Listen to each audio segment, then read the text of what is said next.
সে যদি না হয় বেসামাল তবে কিসের মাতাল? ঢাল রে গলায় আরো একটু ঢাল। হ্যাঁ কি বাজলো রে ভাই? কে রে?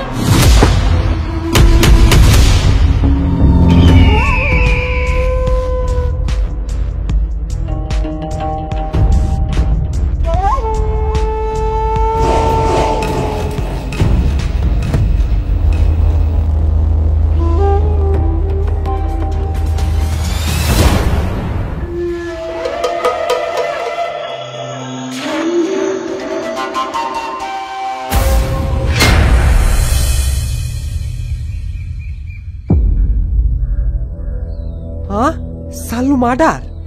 যার ভাই এই অঞ্চলে কি কথা বলতো না তাকে আবার কি মারলো? একেই বলে পাপ যখন নেমে আসে তখন যমরাজও তাকে ছাড়ে না। এটা ঠিক বলেছিস, যে একে মেরেছে সে বড় মাপের খেলাড়ি।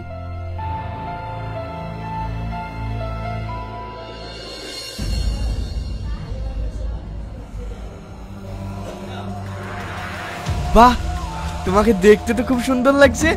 গাল দুটো যেন একদম কমলা লেবু। কি বলিস তোরা? আমার কিন্তু এটাকে ভীষণ পছন্দ। কি করছেন আপনারা? ছাড়েন বলছি। অসভ্য, নির্লজ্জ।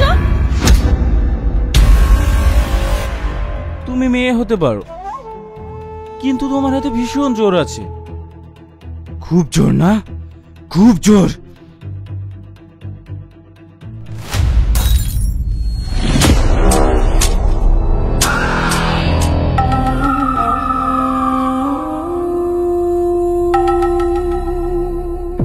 তোর এত বড় সাহস!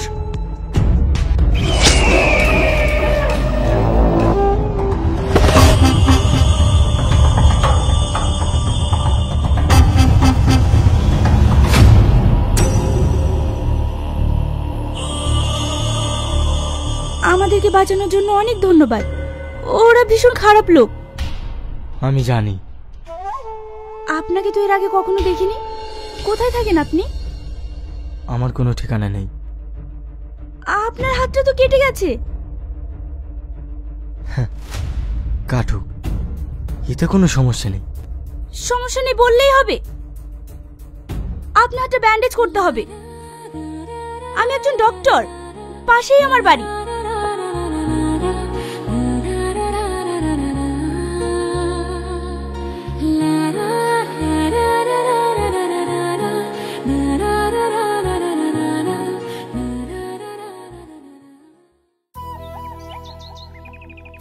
আপনাকে একটা কথা বলবো, প্লিজ কিছু মনে করবেন না। হ্যাঁ বলুন। আপনাকে দেখে তো একজন ভদ্রলোক মনে হচ্ছে, কিন্তু বড় দুঃখের বিষয় আমি এখনো আপনার পরিচয় জানতে পারিনি। আপনি ডক্টর আর কে মন্ডলের নাম শুনেছেন? হ্যাঁ, উনি তো একজন বড় মাপের ডক্টর, কিন্তু তার সাথে সাক্ষাৎ করার সৌভাগ্য আমার এখনো হয়নি।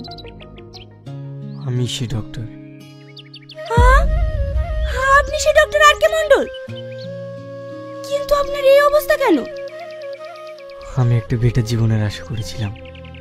সবসময় মানুষের পাশে থাকতে চেয়েছিলাম। মানুষের কষ্টগুলো তাদের পাশে থেকে বুঝতে চেয়েছিলাম। তাই ডাক্তারি পাশ করার পর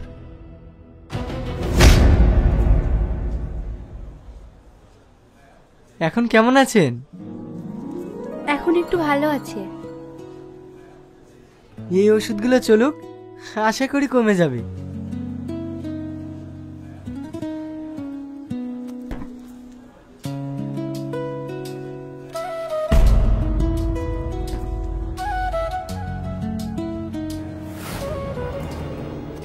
এই ওষুধ এখানে কেন?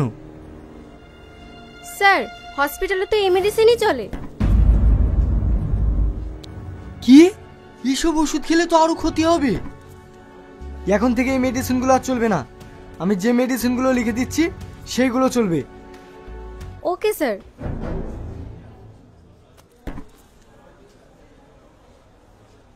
এসব কি চলছে? এসব মেডিসিন খেলে তো পেশেন্ট আরো অসুস্থ হয়ে পড়বে।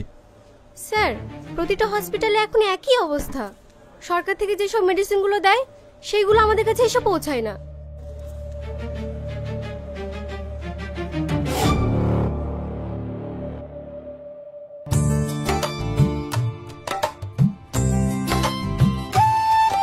এই নাও। তোমাকে আমায় নিয়ে টেনশন করতে হবে না, তুমি সাবধানে থেকো আর আমার সোনার খেয়াল রেখো। তোমার তো বলেই ছুটি, ও কতটা দুষ্টু জানো, ঠিক তোমার মতোই হয়েছে। আমার সন্তান তো আমার দিকে যাবে। হ্যাঁ গো, আমিও চাই আমাদের বেবি যেন ঠিক তোমার মতোই হয়। পাগলি কোথাকার।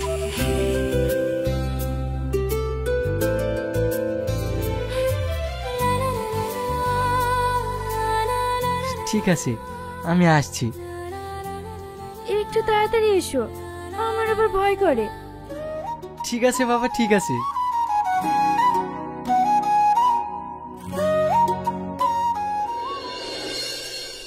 কি প্রবলেম হচ্ছে চাচা?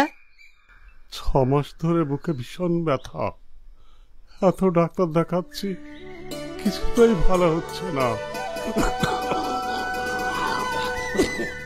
ধূমপান করেন?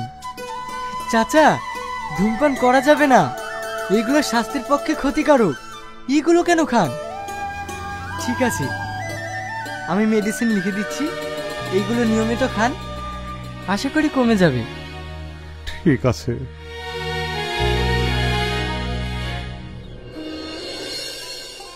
কি খবর মা, এখন কেমন আছেন? আগের থেকে অনেক ভালো আছি। তোমার কাছকার ওষুধ খাওয়ার পর এখন অনেকটা সুস্থ আছি। আচ্ছা ঠিক আছে।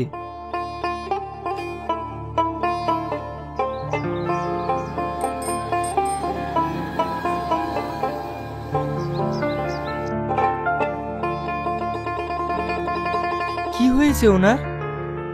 আব্বু শ্বাসকষ্টের সমস্যা, অনেক ডাক্তার দেখিয়েছি, এই সব রিপোর্টগুলো করতে দিয়েছিল, তাও কমছে না।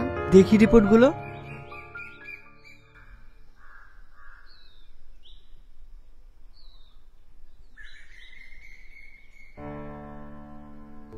দেখেছো কি অবস্থা?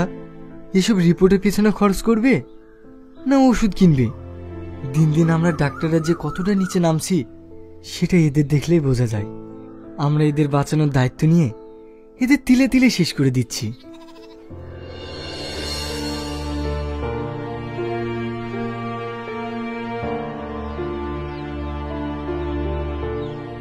এই ওষুধগুলো নিয়মিত খাওয়ান।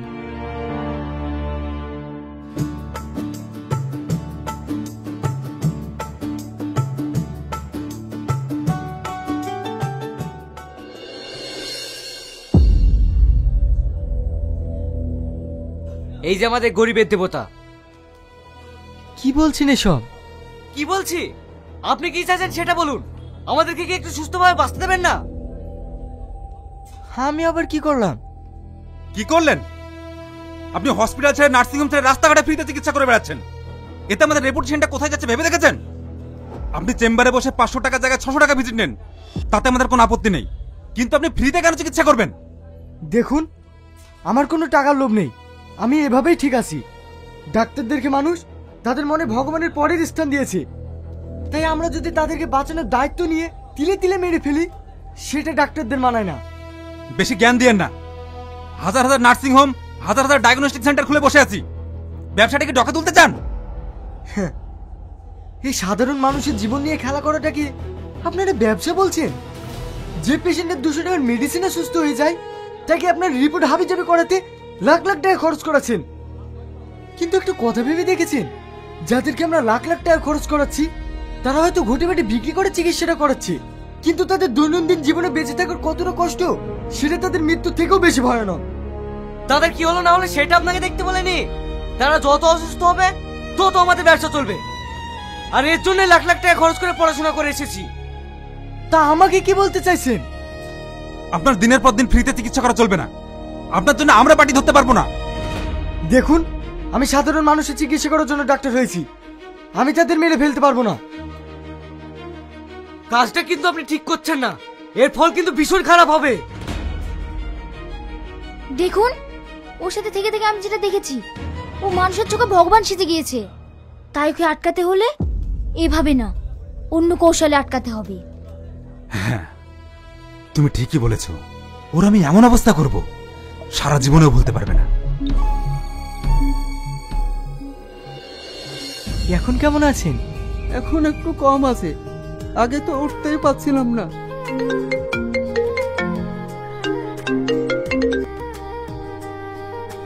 হ্যালো, আমার ভীষণ পেন হচ্ছে, আমি হসপিটালে চলে এসেছি। তুমি এমার্জেন্সি রুমে যাও, আমি এক্ষুনি আসছি।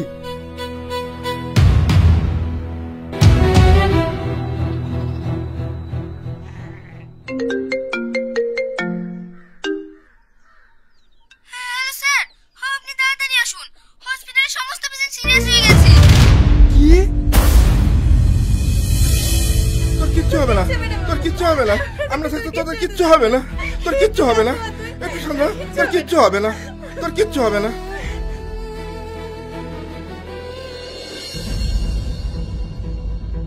এই ডাক্তার, আমার ছেলে যদি কিছু হয় তোদের কাউকে ছাড়বো না, হসপিটালে আগুন ধরিয়ে দেবো বলে দিলাম। দেখুন, আপনি একটু শান্ত হন। আরে আরে কি করছেন দাদা? আপনি শান্ত হন, আমি বুঝতে পারছি আপনার ব্যাপারটা। আরে ছাড়ুন ছাড়ুন দাদা, শান্ত হন একটু। আপনি একটু শান্ত হওয়ার চেষ্টা করুন, আমরা আপনার অবস্থাটা বুঝতে পারছি।